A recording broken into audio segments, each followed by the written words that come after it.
Le mercredi 30 octobre 2024, à l'hôtel Azalaï de Cotonou, Strategic Consulting Group, en abrégé SCG, a organisé la présentation de rapports sur l'usage de l'Internet au Bénin. En prélude à cette présentation, plusieurs allocutions ont été prononcées. Il y a eu d'abord celle de M. Pierre Dandinou, directeur exécutif du cabinet Strategic Consulting Group, qui a présenté les objectifs de cette présentation et le contexte général dans lequel elle a eu lieu. Ensuite, il y a eu l'allocution de M. Hervé Rouzandi, président de l'ISOC. Aujourd'hui, nous ne parlons plus vraiment d'infrastructures d'accès, puisque même si on est à 30 ou 40% en Afrique, il y a un accès qui est là.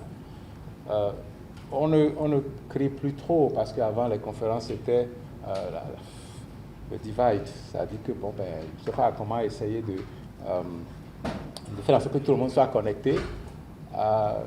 Aujourd'hui, les gens sont connectés. Mais aussi aujourd'hui, nous avons beaucoup de smartphones en Afrique, beaucoup de téléphones. On est quoi, 900 millions sur les 1,2 milliard d'habitants. Et l'une des questions que je me suis toujours posée, c'est, au fait, est-ce que nous produisons la carte SIM? La carte SIM que vous avez dans les téléphones, est-ce qu'on les produit en Afrique?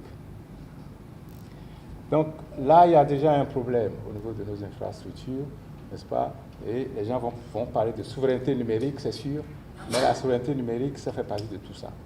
Qu'est-ce que l'on produit en Afrique vraiment, quand on parle de numérique? Les usages de l'Internet peuvent faire partie, n'est-ce pas, de la recherche.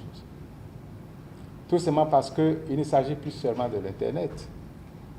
Il s'agit d'autres éléments qui sont là, qui vont totalement chambouler la façon dont nous consommons Internet. On constate que, moi j'ai vu les chiffres de décembre 2014, au Bénin il y avait 18% de pénétration de connexion Internet. En 2024, on est à 55%. Bon, seulement c'est beaucoup plus au niveau de la connexion mobile. La connexion fixe est très très faible. Mais c'est pas grave, au moins on sait qu'il y a quand même une évolution. Du coup, lorsque le douane nous a parlé de faire une enquête sur l'usage de l'Internet, on s'est dit, pourquoi pas? On a de tout le temps défendu l'esprit que la connexion soit accessible à tout le monde. Mais oui, mais ils en font quoi en fait? Après les allocutions, il y a eu la présentation par M. Isidore Vieira, le rapporteur général, des résultats des enquêtes qui ont mis en exergue et avec plus de détails les principaux axes de l'enquête. Le Bénin, africain, bien sûr, il ne faut pas mentionner rapidement que le Bénin fait partie des tout premiers pays à avoir fait des académies de satellite, même si c'est très peu utilisé. Nous avons un backbone qui est presque numérisé par fibre optique. Je crois que sur les 67 communes, il y a au moins 60 communes qui sont liées entre elles par fibre optique. Et je pense qu'on attendait qu'à la fin de cette année, toutes les 77 communes soient reliées entre elles. Le tarif pour le haut débit et les très haut débit. Malheureusement, je vais dire que c'est cher.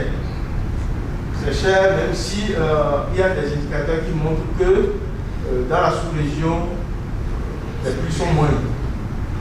C'est cher pour la simple raison que je ramène ce que je dépense pour avoir la connexion au SMIC. Il y a d'autres analyses économiques, je ne vais pas vous fatiguer pour qu'on dans les affaires théoriques. Lorsque le SMIC dans le pays est 50-60 000 et que je dois dépenser 20 000 pour avoir le haut débit chez moi, cela veut dire quoi? On me demande de dépenser le tiers de ce que je gagne pour la connexion Internet. Je ne sais pas combien de personnes savent le faire. Enfin, il y a eu un panel qui a été animé sur le thème Internet de développement, Internet responsable. Au cours de ce panel, plusieurs échanges ont eu lieu, permettant d'apporter des éclaircissements sur certains points. Tout ceci s'est terminé par la remise du rapport aux panélistes. Suivons quelques impressions recueillies.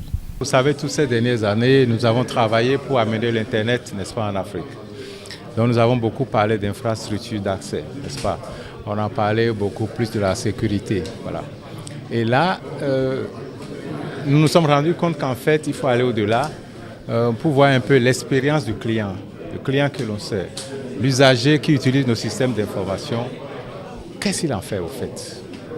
Et qu'est-ce qu'il souhaite? Donc, écouter justement pour pouvoir améliorer, n'est-ce pas, l'expérience, n'est-ce pas, d'accès, d'utilisation de l'Internet. Alors, ce qui est intéressant dans ce rapport, c'est que nous nous sommes adressés à différentes catégories, n'est-ce pas, d'usagers. À l'administration publique, bien sûr. Nous sommes allés vers les artisans, le secteur privé, n'est-ce pas, et l'utilisateur lambda. Ce qui est clair, la première conclusion que l'on peut tirer ici, c'est que pratiquement tout le monde utilise l'Internet pour communiquer, pour WhatsApp, pour faire surtout du WhatsApp. La deuxième chose, c'est que la plupart des Béninois vont sur Internet, n'est-ce pas, non pas par les micro-ordinateurs, n'est-ce pas, que tout le monde utilise, mais c'est beaucoup plus le téléphone.